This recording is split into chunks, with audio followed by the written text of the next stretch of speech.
সরকারি দলের সাংসদীয় সভা বুধবার অনুষ্ঠিত হবে। বেলা ১১টায় সংসদ নেতা ও প্রধানমন্ত্রী তারেক রহমানের সভাপতিত্বে সংসদ ভবনের সরকার দলীয় সভাকক্ষে এই সভা হবে। জাতীয় সংসদ সচিবালয়ের এক সংবাদ বিজ্ঞপ্তিতে সোমবার ৯ মার্চ এ তথ্য জানানো হয়েছে।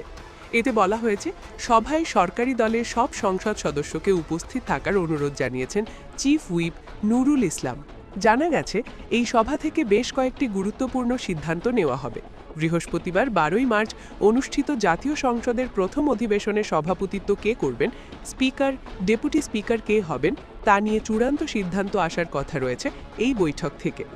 এছাড়াও সংসদীয় কমিটি গঠনের বিষয়েও সিদ্ধান্ত নেওয়া হতে পারে।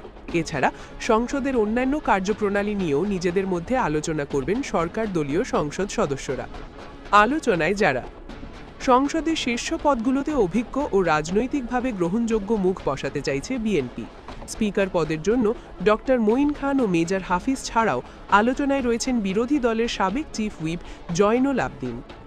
একাধিক হুইপ জানিয়েছেন, প্রধানমন্ত্রী তারেক রহমান ছাড়া আর কেউ জানেন না কে হতে যাচ্ছেন স্পিকার ও ডেপুটি স্পিকার। সংসদ পরিচালনায় যাদের অভিজ্ঞতা রয়েছে তাদের মধ্য থেকে একজন হতে পারেন। আবার সুপ্রিম কোর্টের জ্যেষ্ঠ আইনজীবী জয়নুল আবেদিনের নামও আলোচনায় রয়েছে। জয়নুল আবেদিন প্রথমবারের মতো সংসদ সদস্য নির্বাচিত হয়েছেন, তবে আইন পেশায় দীর্ঘ সম্পৃক্ততা ও সংবিধান ও সংসদীয় বিধিবিধান বিষয়ে দক্ষতার কারণে তিনিও আলোচনায় আছেন বলে সংশ্লিষ্ট একাধিক সূত্র জানিয়েছে।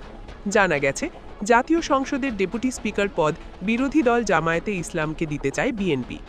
স্বরাষ্ট্রমন্ত্রী সালাহুদ্দিন আহমেদ জানিয়েছেন, ত্রয়োদশ জাতীয় সংসদের ডেপুটি স্পিকারের পদটি প্রধান বিরোধী দল জামায়াতে ইসলামকে দেওয়ার প্রস্তাব দেওয়া হয়েছে। জুলাই জাতীয় সংসদের সমঝোতার প্রতি সম্মান জানিয়ে সংসদের ডেপুটি স্পিকার পদে বিরোধী দল থেকে নিয়োগ দেওয়া হবে। প্রধান বিরোধী দল বাংলাদেশ জামায়াতকে নাম ঠিক করতে বলা হয়েছে।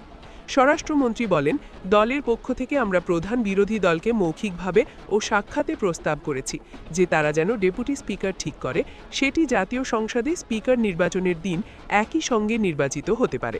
জামায়াত না নিলে প্রথম দিনে দলীয় এমপিদের মধ্য থেকে ডেপুটি স্পিকার নির্বাচিত করবে বিএনপি।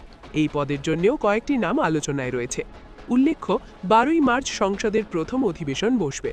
সংবিধান অনুযায়ী বিদায়ী সংসদের স্পিকার বা ডেপুটি স্পিকারের সভাপতিত্বে নতুন সংসদের প্রথম অধিবেশন শুরু হবার কথা।